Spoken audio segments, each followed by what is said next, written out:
विद्यार्थी बंधू भगिनींनो, आजच्या भागामध्ये मी डॉक्टर बी वाघ आपणा सर्वांचे मनस्वी हार्दिक स्वागत करतो. विद्यार्थी मित्र हो, आज आपणाला एका अतिशय महत्त्वाच्या प्रश्नाचं अचूक उत्तर कशा पद्धतीने लिहावं या अनुषंगाने चर्चा करायची आहे. मग 12वी परीक्षेत विचारला जाणारा अर्थशास्त्र विषयातील एक अत्यंत महत्त्वाचा प्रश्न म्हणजे भारतातील नाणेबाजाराची भूमिका स्पष्ट करा. हा प्रश्न 8 गुणांसाठी दीर्घोत्तरी प्रश्नांतर्गत विचारला असता याचं उत्तर कशा पद्धतीने लिहावं जेणेकरून आपणास अधिकाधिक गुण प्राप्त होतील त्याची चर्चा आजच्या भागामध्ये आपल्याला करायची आहे. मित्र हो, भारतातील नाणेबाजाराची भूमिका स्पष्ट करा हा प्रश्न जेव्हा 8 गुणांसाठी दीर्घोत्तरी प्रश्नांतर्गत विचारला जातो तेव्हा आपल्याला लक्षात घ्यायचंय की सुरुवातीला नाणेबाजाराचा अर्थ अचूक पद्धतीने आपल्याला सांगायचा आहे. तसेच या ठिकाणी प्रश्नाचा महत्त्वाचा भाग म्हणजे नाणेबाजाराची भूमिका किमान 8 मुद्दे विचारात घेऊन आपल्याला विशद करायचे आहे. अशा पद्धतीने दीर्घोत्तरी प्रश्न जेव्हा विचारला जातो तेव्हा आधी सुरुवातीला प्रश्नाचं स्वरूप समजून घेणे आणि तदनंतर उत्तर लिखाणाला सुरुवात करायची आहे. तर मित्र हो, भारतातील नाणेबाजाराची भूमिका स्पष्ट करा हा प्रश्न जेव्हा विचारला जातो 8 गुणांसाठी तेव्हा त्याचं अचूक उत्तर कसं लिहायचंय त्याचा वस्तुपाठ या ठिकाणी आपण बघत आहोत. सुरुवातीला नाणेबाजार म्हणजे काय ते समजायचं आहे की नाणेबाजार म्हणजे अल्पमुदती कर्ज देणे व घेणे होय.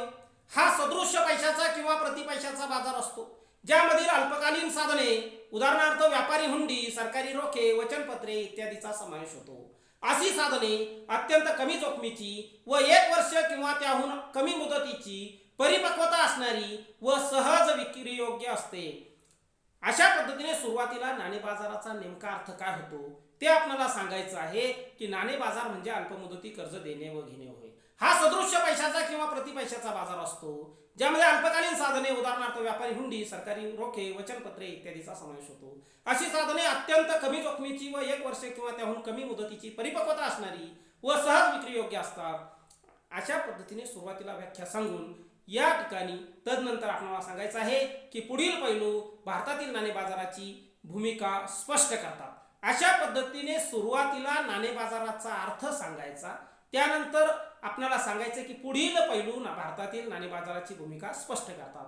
मग अशा पद्धतीने वेगवेगळे पैलू ज्याद्वारे नाणेबाजाराची भूमिका स्पष्ट केली जाते ते पैलू आपण एका सुबक आकृतीच्या सहाय्याने या ठिकाणी घेतलेले आहेत की नाणेबाजाराची भूमिका विशद करणारे विविध मुद्दे एका ट्री डायग्रामच्या माध्यमातून आपण या ठिकाणी घेतले.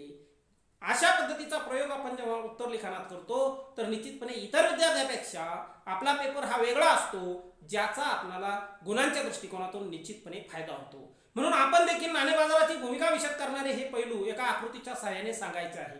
मग या आकृतीच्या सहाय्याने पैलूंचं विशद केल्यानंतर एक एक मुद्दा घेऊन त्या प्रत्येक मुद्द्याचं सविस्तर विश्लेषण आपल्याला या ठिकाणी करणं अत्यंत आवश्यक आहे ज्याद्वारे भारतीय नाणेबाजाराची भूमिका स्पष्ट करता येईल. यामध्ये मग पहिला मुद्दा आपल्याला घ्यावा लागेल की कर्जदाराची अल्पमुदतीची गरज. आणि आता हा मुद्दा घेऊन त्याचं विश्लेषण करायचं आहे की या ठिकाणी कर्जदाराची अल्पमुदतीची गरज या अनुषंगाने अचूक विश्लेषण बघा की नाणेबाजारामध्ये कर्जदाराच्या अल्पमुदतीच्या वित्तीय गरजा वास्तव दरात पूर्ण करण्यासाठी योग्य संधी उपलब्ध होते.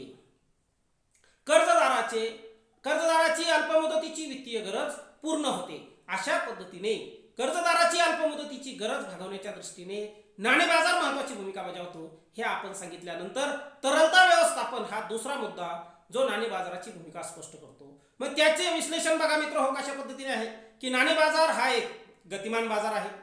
त्यामुळे मौद्रिक धोरणाद्वारे अर्थव्यवस्थेतील तरलता आणि पैशाचे अधिक चांगले व्यवस्थापन करण्यास मदत होते. परिणामी देशात आर्थिक स्थैर्य लाभते आणि आर्थिक विकास होतो.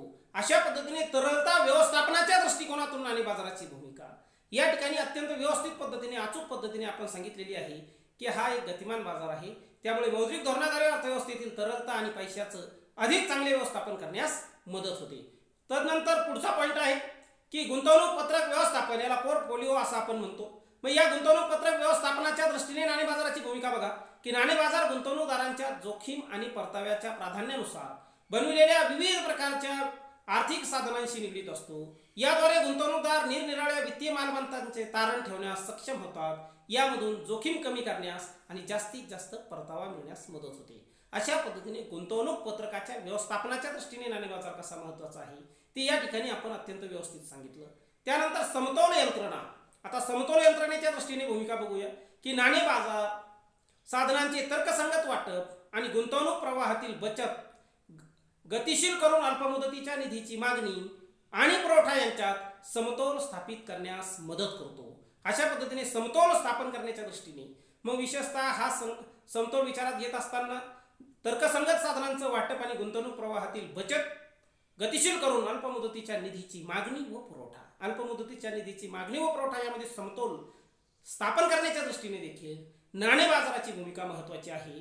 हे आपल्याला समतोल यंत्रणा या माध्यमातून निश्चितपणे सांगता येणार आहे. त्यानंतर सरकारच्या वित्तीय गरजा. आता या दृष्टीने नाणे बाजाराची भूमिका सांगायची आहे की नाणे बाजार शासनाला कोषागार ट्रेझरी देयकांच्या आधारे अल्पमुदतीच्या वित्तीय गरजा पूर्ण करण्यास मदत करतो. म्हणजे सरकारच्या वित्तीय गरजांच्या दृष्टीने देखील नाणे बाजाराची भूमिका महत्त्वाची आहे हे आपल्याला या ठिकाणी सांगायचं आहे. रोख रकमेचा काटकसरीने वापर.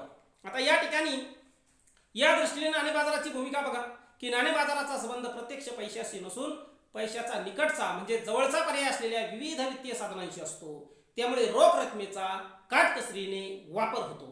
अशा पद्धतीने रोख रकमेचा काटकसरीने वापर करण्याच्या दृष्टीने सुद्धा नाणे बाजार महत्त्वाचा आहे. कारण नाणे बाजाराचा संबंध प्रत्यक्ष पैशाशी नसून पैशाचा निकटचा किंवा जवळचा पर्याय असलेल्या विविध वित्तीय साधनांशी असतो. त्यामुळे रोख रकमेचा काटकसरीने वापर होतो असं आपल्याला निश्चितपणे सांगता येईल. मित्रहो, पुढचं या ठिकाणी भूमिका पाहत असताना मौद्रिक विषयक धोरणांची अंमलबजावणी. आता मौद्रिक धोरणाच्या अंमलबजावणीच्या दृष्टीने नाणे बाजाराची भूमिका की मौद्रिक धोरणाचे उद्दिष्ट पैशाच्या प्रमाणाचे व्यवस्थापन करणे आहे, जेणेकरून अर्थव्यवस्थेच्या निरनिराळ्या क्षेत्रांची आवश्यकता अर्थात गरज पूर्ण करण्यासाठी आणि आर्थिक विकासाला गती वाढविण्यासाठी उपयोगी ठरते. हे धोरण मध्यवर्ती बँकेद्वारे लागू केले जाते. अर्थव्यवस्थेतील पूर्ण विकसित नाणे बाजार मौद्रिक विषयक धोरणाची यशस्वी अंमलबजावणी करण्याची हमी देतो. नाणे बाजारामुळे मध्यवर्ती बँकेला योग्य व्याजदर धोरण विकसित करण्यास मार्गदर्शन मिळते. अशा पद्धतीने मौद्रिक धोरणाच्या अंमलबजावणीच्या दृष्टीने देखील नाणे बाजाराची भूमिका महत्त्वाची आहे हे आपल्याला या ठिकाणी निश्चितपणे सांगता येतं. मुद्द्याचं अचूक विश्लेषण मात्र अत्यंत आवश्यक आहे की मौद्रिक धोरणाचे उद्दिष्ट पैशाच्या प्रमाणाचे व्यवस्थापन आहे, जेणेकरून अर्थव्यवस्थेच्या निरनिराळ्या क्षेत्राच्या आवश्यकता किंवा गरज पूर्ण करण्यासाठी आर्थिक विकासाची गती वाढविण्यासाठी उपयोगी ठरते. हे धोरण मध्यवर्ती बँकेद्वारे लागू केले जाते आणि अर्थव्यवस्थेतील पूर्ण विकसित नाणे बाजार मौद्रिक धोरणांची यशस्वी अंमलबजावणी करण्याची हमी देतो. नाणे बाजारामुळे मध्यवर्ती बँकेला योग्य अशा प्रकारचं व्याजदर धोरण विकसित करण्यास मार्गदर्शन मिळते. अशा पद्धतीने मौद्रिक धोरणाच्या अंमलबजावणीच्या दृष्टीने सुद्धा नाणे बाजाराची भूमिका अत्यंत महत्त्वाची आहे असं सांगता येईल. वाणिज्य उद्योग आणि व्यापार वृद्धी या दृष्टीने देखील नाणे बाजार महत्त्वाचा ठरतो. मग वाणिज्य उद्योग आणि व्यापार वृद्धीची चर्चा करत असताना नाणे बाजारामध्ये अल्पमुदतीच्या निधीची तातडीने गरज असलेल्या स्थानिक आणि आंतरराष्ट्रीय व्यापाऱ्यांना हुंडी वटवण्याची सुविधा उपलब्ध असते. शिवाय नाणे बाजारात कृषी आणि लघु उद्योगांसाठी खेळते भांडवल उपलब्ध होते. अशा पद्धतीने उद्योग वाणिज्य आणि व्यापार वृद्धीच्या दृष्टीने देखील नाणे बाजाराची भूमिका महत्त्वाची आहे. कारण नाणे बाजारामध्ये अल्पमुदतीच्या निधीची तातडीने गरज असलेल्या स्थानिक आणि आंतरराष्ट्रीय व्यापाऱ्यांना हुंडी वटवण्याची सुविधा उपलब्ध असते.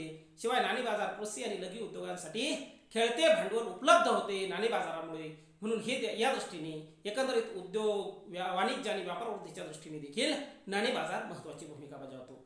अशा पद्धतीने मुद्देसूद विश्लेषण भूमिकेचं झाल्यानंतर या प्रश्नाचा शेवट समर्पक अशा सारांशाने करायचा असतो. मग सारांश कशा पद्धतीने लिहायचा बघा मित्रहो की भारतातील नाणे बाजाराची भूमिका अभ्यासल्यास लक्षात येते की देशातील अल्पकालीन निधीची देवाणघेवाण नाणे बाजाराच्या माध्यमातून केली जाते.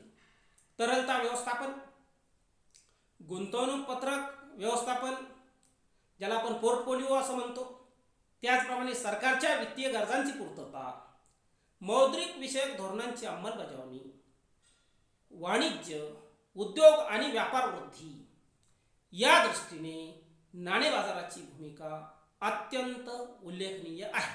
अशा प्रकारे या प्रश्नाचा सारांश म्हणजे समारोप करत असताना सारांशाच्या माध्यमातून आपल्याला करायचा आहे. हा सारांश प्रश्नाचं स्वरूप लक्षात घेऊन असला पाहिजे, समर्पक असला पाहिजे की भारतातील नाणे बाजाराची भूमिका अभ्यासल्यास लक्षात येते की देशातील अल्पकालीन निधीची देवाणघेवाण नाणे बाजाराच्या माध्यमातून केली जाते. तरलता व्यवस्थापन, गुंतवणूक पत्रक व्यवस्थापन ज्याला पोर्टफोलिओ असं म्हणतो, सरकारच्या वित्तीय गरजांची पूर्तता, मौद्रिक धोरणांची अंमलबजावणी, वाणिज्य उद्योग आणि व्यापार वृद्धी या दृष्टीने नाणे बाजाराची भूमिका अत्यंत महत्त्वाची असते किंवा उल्लेखनीय असते असं आपल्याला सांगायचं आहे. अशा पद्धतीने मित्रहो, भारतीय नाणे बाजाराची भूमिका स्पष्ट करा हा प्रश्न जर 10 गुणांसाठी विचारला गेला तर त्याचं अचूक उत्तर अशा पद्धतीने आपण लिहावं जेणेकरून आपल्याला अधिकाधिक गुण प्राप्त होतील असा विश्वास या निमित्ताने व्यक्त करून आजच्या आपल्या या भागाला या ठिकाणी आपण पूर्णविराम देऊया आणि निश्चितपणे आपण अशा पद्धतीने उत्तर सोडवा जेणेकरून आपल्याला अधिकाधिक गुण प्राप्त होतील हा विश्वास व्यक्त करून या ठिकाणी आपण थांबूया. धन्यवाद.